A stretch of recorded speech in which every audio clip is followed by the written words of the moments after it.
بسم اللہ الرحمن الرحیم۔ ہمارے چینل میں خوش آمدید۔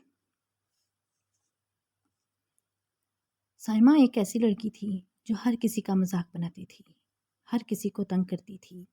ایک دن گھر میں رات کو سب بیٹھے ہوئے تھے، بڑے بزرگ پرانے زمانے کی باتیں کر رہے تھے، جنات اور چڑیل وغیرہ کی، کہ گاؤں میں برکت کے پیڑ پر چڑیل ہے۔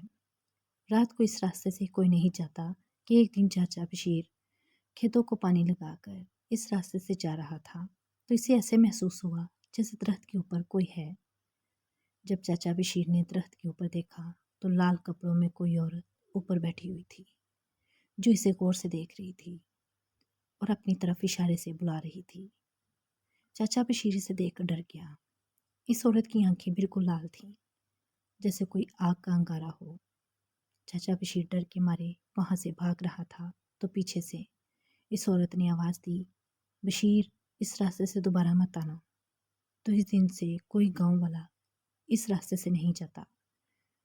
تو بس یہی سننا تھا کہ سائمہ زوروں سے ہنسنے لگی اور مذاق اڑانے لگی، بشیرہ دوبارہ اس راستے سے مت آنا، بشیرہ میں تمہیں کھا جاؤں گی۔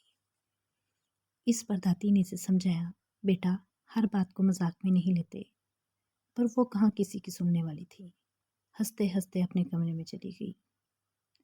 اگلے دن سائمہ اسی راستے سے جا رہی تھی تو اس درخت کو دیکھ کر رک گئی اور کہنے لگی، چڑیل جی آپ کو چاچا بشیرہ دعا سلام دے رہا تھا۔ یہ کہہ کر ہنستے ہوئے آگے اپنی سہیلی شینوں کے گھر چلی گئی۔ دونوں سہیلیوں نے خوب گپ شپ ماری، باتوں باتوں میں بہت دیر ہو گئی۔ مغرب کی اذان ہونے لگی تو سائمہ نے کہا، اب میں چلتی ہوں، بہت دیر ہو رہی ہے، اندھیرا ہوتا جا رہا ہے۔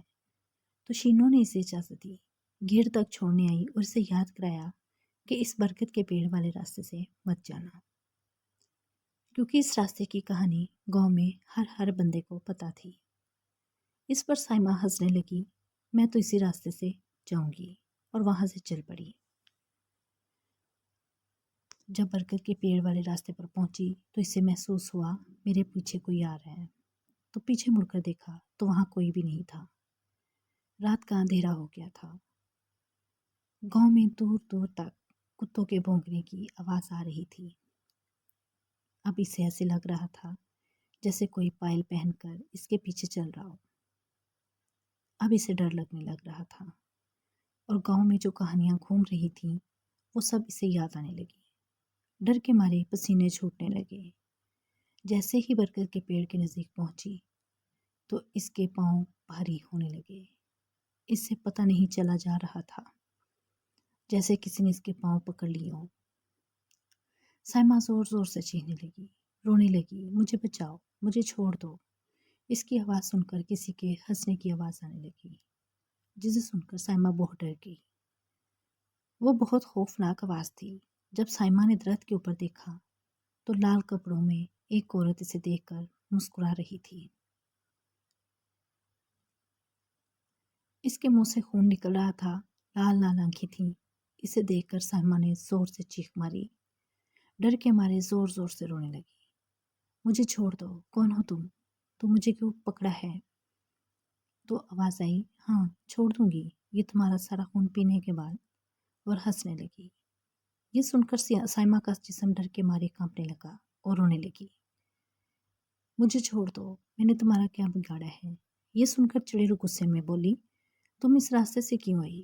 یہ درخت میرا گھر ہے، یہاں میرے بچے کھیلتے ہیں، اور تم نے میرے بچوں کو زخمی کیا۔ اب میں تمہیں نہیں چھوڑوں گی، تمہیں مار دوں گی۔ یہ سن کر سائمہ رونے لگی، مجھے معاف کر دو، مجھے کوئی نظر نہیں آیا، مجھے نہیں پتا تھا کہ یہاں پر آپ کے بچے کھیل رہے ہیں۔ تو چڑیل نے کہا، کیا تمہیں نہیں پتا کہ یہ میرا گھر ہے؟ سارے گاؤں میں یہ بات پتہ ہے، کوئی اس راستے سے نہیں جاتا۔ رات کو اور تمہاری اتنی ہمت، تم اس راستے سے جا رہی ہو سب کچھ جانتے ہوئے بھی۔ تو یہ سنتے ہی سائمہ کو پچھلی باتیں یاد آنے لگی کہ بڑے بزرگوں نے اس راستے سے منع کیا تھا، پر اس نے ان کا مذاق بنایا، ان کی بات نہ مانی، اور وہ سب باتیں جیسے لوگوں کو تنگ کرنا، لوگوں کا مذاق اڑانا، سب اسے یاد آنے لگا کہ یہ مجھے ان سب کی وجہ سے سزا مل رہی ہے۔ چڑیل اس کی طرف آہستہ آہستہ بڑھنے لگی۔ اس کے منہ سے بڑے بڑے دانت باہر آنے لگے۔ یہ دیکھ کر سائمہ ڈر کے مارے رونے لگی اور اللہ سے دعا کرنے لگی، یا اللہ میری مدد کر، تو ہی ہے میری مدد کرنے والا اور کوئی نہیں۔ میں معافی مانگتی ہوں کہ میں آئندہ کسی کا مذاق نہیں بناؤں گی، کسی کو تنگ نہیں کروں گی، بڑوں کی عزت کروں گی، بس تو مجھے اس مصیبت سے بچا۔ یہ کہہ کر سائمہ آیت الکرسی پڑھنے لگی، زور زور سے آیت الکرسی پڑھنے لگی۔ آیت الکرسی کی آواز سن کر چڑیل کو بہت تکلیف ہونے لگی۔ وہ کہنے لگی، مت پڑھو، مجھے درد ہو رہا ہے، تکلیف ہو رہی ہے۔ سائمہ اور زور سے آیت الکرسی پڑھنے لگی۔ آیت الکرسی پڑھتے پڑھتے اسے ایسے محسوس ہوا جیسے اس کا بدن ہلکا ہو گیا ہو، جیسے اس کے پاؤں کسی نے چھوڑ دیے ہوں۔ درد کے مارے چڑیل کی چیخوں کی آواز گونج رہی تھی۔ سائمہ وہاں سے بھاگنے لگی، وہاں سے بھاگتے بھاگتے پیچھے مڑ کر نہیں دیکھ رہی تھی تو پیچھے سے آواز آئی، آج تو تم آیت الکرسی پڑھنے کی وجہ سے بچ گئی، دوبارہ اس راستے سے آئی تو میں تمہیں مار دوں گی۔ سائمہ بھاگتے بھاگتے اپنے گھر پہنچ گئی اور زمین پر گر کے بے ہوش ہو گئی۔ ہوش آنے پر سائمہ کو بہت تیز بخار تھا۔ اس کی دعائیں بھی لی پر کوئی اثر نہیں ہو رہا تھا تو گاؤں کے مولوی صاحب کو بلایا۔ انہوں نے اس پر دم کیا اور پانی کے چھینٹے مارے۔ روز کے اس عمل سے سائمہ آہستہ آہستہ ٹھیک ہو گئی اور گھر والوں کو پوری کہانی سنائی۔ اس کے ساتھ کیا ہوا تو گھر والوں نے اللہ کا شکر ادا کیا کہ خیر خیریت سے گھر پہنچ گئی۔